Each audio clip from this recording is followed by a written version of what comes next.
사랑하고 축복합니다. 3월 14일 목요일입니다. 오늘도 우리 예수님의 능력으로 승리하는 가족들이 되시기를 축복합니다. 오늘 말씀은 기도하는 집이라는 제목으로 함께 말씀을 나누고자 합니다. 오늘 말씀 마가복음 11장 12절에서 26절까지의 말씀입니다. 이튿날 그들이 베다니에서 나왔을 때에 예수께서 시장하신지라 멀리 잎사귀에 있는 한 무화과 나무를 보시고 혹 그 나무에 무엇이 있을까 하여 가셨더니 가서 보신즉 잎사귀 외에 아무것도 없더라. 이는 무화과의 때가 아님이라. 예수께서 나무에게 말씀하여 이르시되 이제부터 영원토록 사람이 내게서 열매를 따 먹지 못하리라 하시니 제자들이 이를 듣더라. 그들이 예루살렘에 들어가니라. 예수님께서 성전에 들어가사 성전 안에서 매매하는 자들을 내쫓으시며 돈 바꾸는 자들의 상과 비둘기 파는 자들의 의자를 둘러 엎으시며 아무나 물건을 가지고 성전 안으로 지나다님을 허락하지 아니하시고 이에 가르쳐 이르시되 기록된 바 내 짐은 만민이 기도하는 집이라 칭함을 받으리라고 하지 아니하였느냐. 너희는 강도의 소굴을 만들었도다 하시매 대제사장들과 서기관들이 듣고 예수를 어떻게 죽일까 하고 꾀하니 이는 무리가 다 그의 교훈을 놀랍게 여김으로 그를 두려워함일러라. 그리고 날이 저물매 그들이 성 밖으로 나가더라. 그들이 아침에 지나갈 때에 무화과 나무가 뿌리째 마른 것을 보고 베드로가 생각이 나서 여짜오되 랍비여 보소서 저주하신 무화과 나무가 말랐나이다. 예수께서 그들에게 대답하여 이르시되 하나님을 믿으라. 내가 진실로 너희에게 이르노니 누구든지 이 산더러 들리어 바다에 던져지라 하며 그 말하는 것이 이루어질 줄 믿고 마음에 의심하지 아니하면 그대로 되리라. 그러므로 내가 너희에게 말하노니 무엇이든지 기도하고 구하는 것은 받은 줄로 믿으라. 그리하면 너희에게 그대로 되리라. 서서 기도할 때에 아무에게나 혐의가 있거든 용서하라. 그리하여야 하늘에 계신 너희 아버지께서도 너희 허물을 사하여 주시리라 하시니라. 아멘. 오늘 말씀 제목 기도하는 집이라는 제목으로 함께 말씀을 나누고자 합니다. 오늘 본문의 말씀은 두 사건으로 되어 있습니다. 한 사건은요, 예수님께서 무화과 나무에 잎사귀만 있는 것을 보시고 저주하시고 다음날 그 무화과 나무가 뿌리채 마른 사건입니다. 열매 없는 것을 이스라엘의 진정한 회개가 없는 상태를 비유적으로 하신 말씀이 이 의미의 내용이지요. 두 번째는요, 예수님께서 이 예루살렘 성전에 들어가셨을 때에 그곳에서 일어나고 있는 모든 일들을 보시고 노하셔서 그 모든 사고 파는 자들을 내쫓으시고 엎으신 사건입니다. 우리가 흔히 얘기하는 성전 청결 사건으로 잘 알려진 내용이지요. 오늘 이 두 가지 내용 중에 성전 청결 사건을 중심으로 해서 말씀을 좀 나누고자 합니다. 자, 이때를 보십시오. 어제 예수님이 예루살렘에 입성하셨지요. 사람들이 호산나 호산나 외치면서 예수님을 맞이하였고 그날 예수님은 성전에 가셨지만 아무도 없는 것을 보시고 다시 예루살렘 성에서 나오셔서 베다니에 거하셨고요. 다음날 거기 계시면서 무화과 나무를 저주하셨죠. 그리고 그 입성하신 두 번째 그날 다시 예루살렘에 들어가셔서 처음으로 가신 곳이 어디입니까? 바로 예수님은 성전에 다시 들어가셨다라는 겁니다. 예수님이 입성하시고 또 나가시고 그 다음날 예루살렘에 들어가셔서 제일 먼저 찾아가신 곳이 바로 성전이라는 겁니다. 그리고 그곳에서 들어가셨을 때에 어떤 일들이 일어나고 있습니까? 15절, 16절 말씀.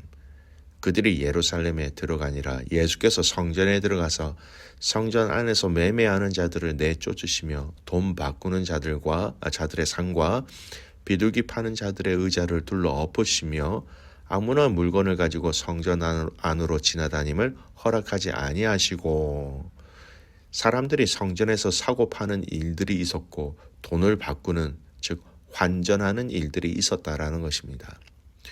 여러분, 이 내용을 성경에서 자세하게 이야기하고 있지만 자세히 살펴보면 이것은 하나님 보시기에 무척이나 잘못된 죄악의 행위였다라는 것입니다. 좀 설명을 드리죠. 매매하는 자. 여러분, 왜 매매하는 자가 성전에서 생겼을까요? 성전에 제사를 드리고자 오는 사람들은 원래 제물을 함께 가지고 오게 됩니다. 제사 드리는 자가 스스로 제물을 준비하는 것이지요. 그래서 제사를 위하여 드리는 제물은 사실은 이 제사 드리는 자가 가기 전부터 집에서 선택해서 준비하는 것이었습니다. 미리 준비하는 것이었다라는 것이죠. 주인이 여러 양들 중에 하나님께 드릴 양을 선택하기 위하여 이미 오래전부터 봐왔던 것입니다.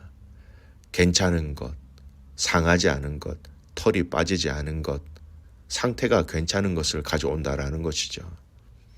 그래서 사람들은 하나님께 온전한 것을 드려야 한다라는 그 말씀을 기억하면서 그것을 가지고 오는 그 여정 중에 여러분 상하거나 털이 빠지거나 그 드리는 제사의 제물 상태가 나빠질 수 있었다라는 것입니다.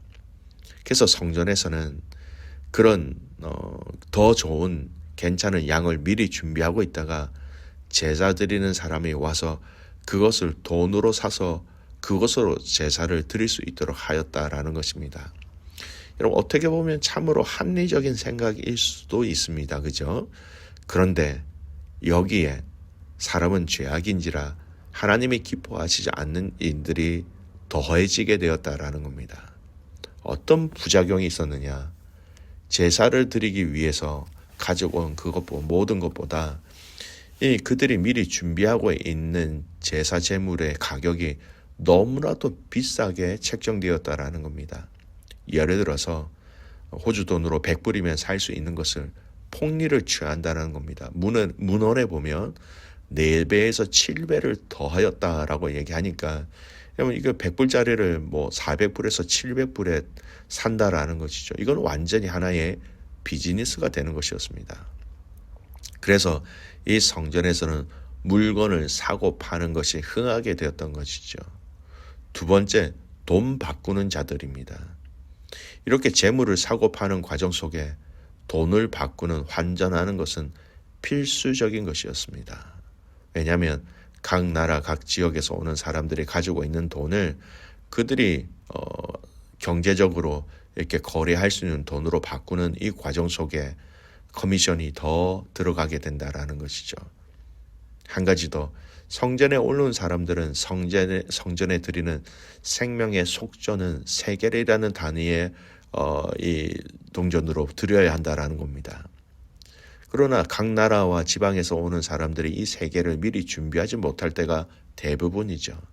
그래서 성전에서는 세겔을 미리 준비한 자들이 각 나라 지역에서 온 사람들에게 이 세겔로 바꾸어 주면서 환전을 하면서 엄청난 폭리를 취한 것이었습니다.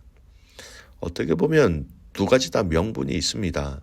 온전한 제사를 드리기 위해서, 제물을 더 온전한 것으로 드리기 위해서 세겔로 환전하여 생명의 속전을 드리는데 불편함이 없도록 하기 위하여.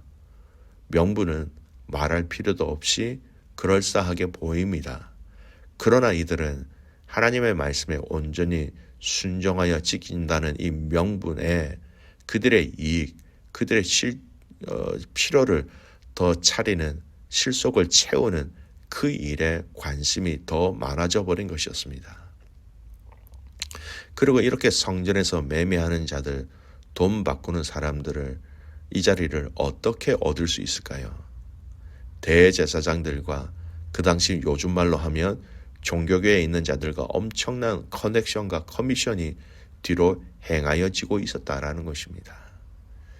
하나님께 온전한 제사를 통하여 죄사함을 받고 하나님을 진정으로 사랑하고 섬기고자 하는 자들이 모인 이 성전에 완전히 그 본래의 취지와 의미와 의도는 다 퇴색되어지고 인간의 이익, 인간의 편리, 인간의 욕심을 채우는 수단과 도구가 바로 성전이 되어버렸다라는 것입니다.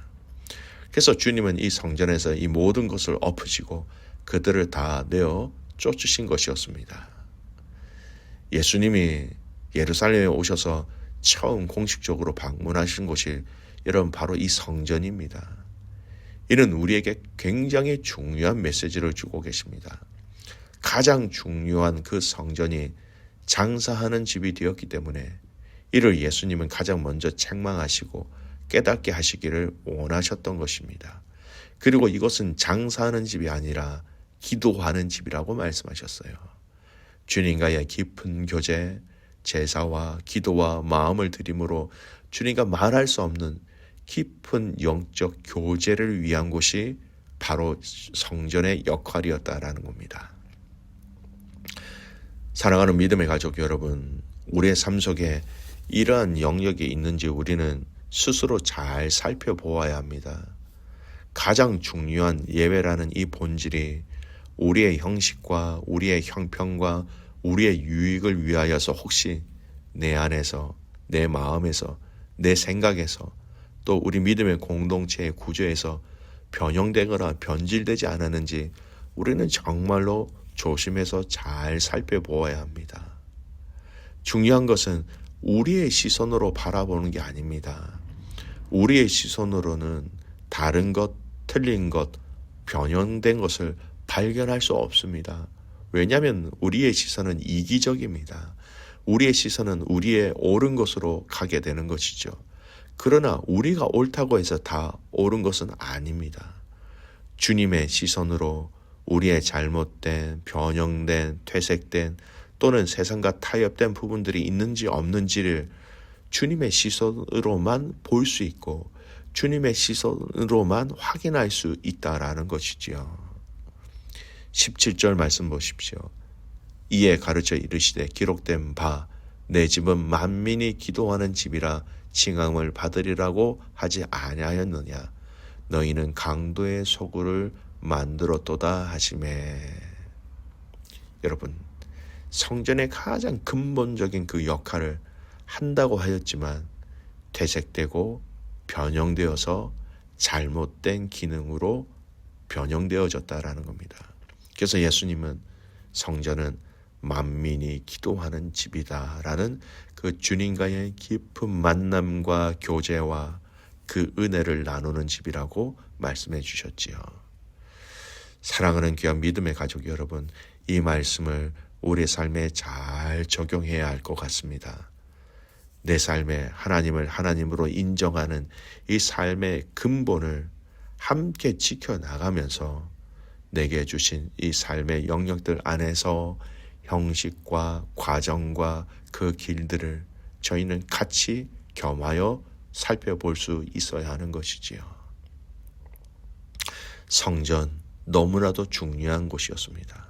그러나 그 성전이 인간적인 기준으로, 자신의 기준으로, 자신의 생각으로 진행했을 때에 너무나 많이 퇴색되어졌다라는 것입니다. 오늘 우리의 삶에 이런 것이 없는지 철저하게 돌아보아야 합니다. 내가 하나님 앞에 드리는 예배, 기도, 봉사, 헌금, 모든 것들이 그 본질에 얼마나 충실하기 위해서 그 본질로 또 그 본질로 그 의미들을 내가 알고 이 섬김과 헌신과 봉사와 예배를 하고 있는지 우리는 철저하게 성령님을 통하여 우리의 모습들을 점검해야 하는 것이지요. 사랑하는 귀한 믿음의 가족 여러분, 성전은 강도의 소굴이 아니라 기도하는 집이라고 예수님이 정확하게 말씀하신 것처럼 오늘 저와 여러분 우리 공동체 안에 가장 중요한 예배부터 시작해서 우리의 섬김, 우리의 봉사, 우리의 기도, 우리의 헌신 이 모든 것들이 그 말씀하신 그 성경의 본질에 부합된 것으로 세워져 나가며 그 본질을 잊지 않고 본질을 이루기 위해서 힘쓰고 애쓰며 나아갈 수 있는 귀한 믿음의 가족들 되시기를 주님의 이름으로 축복합니다. 기도하겠습니다. 하나님 아버지 감사합니다. 오늘 예수님께서 성전에 들어가셔서 물건을 매매하는 자들, 또 돈을 바꾸는 자들, 그들의 상과 의자를 다 둘러 엎으신 사건을 보았습니다. 내 집은 강도의 소굴이 되는 것이 아니라 하나님 앞에 기도하는 집이 되어야 한다라는 그것, 무엇을 말씀하고 계시는지, 그 본질이 무엇인지를 철저하게 깨달으며 우리에게 주신 이 신앙생활을 하라라는 말씀으로 저희들이 이 말씀을 받습니다. 하나님 아버지, 내가 하는 주님 앞에서 하는 행동 하나하나, 말 하나하나, 섬김 하나하나, 이 모든 것이 그 주님께서 말씀하시는 그 성경이 얘기하고 있는 그 하나님 나라의 복음에 부합된 말과 생각과 예배와 기도와 헌신과 봉사가 되게 하여 주시옵소서. 하나님, 말씀 사경회가 며칠 남지 않았습니다. 우리 안에 공동체가 함께 말씀을 함께 먹음으로 함께 감사하며 영적으로 함께 배부르며 우리 안에 아버지께서 말씀하시고 하시는 그 말씀을 다 함께 들음으로 깨달음으로 믿음의 교회가 공동체가 더 온전히 세워지게 하여 주시옵소서. 악한 것들이 틈타지 않도록 귀한 믿음의 성도들의 삶을 지켜 보호하여 주시기를 믿고 감사드리며 살아서 역사하시는 예수님의 이름으로 기도드리옵나이다. 아멘.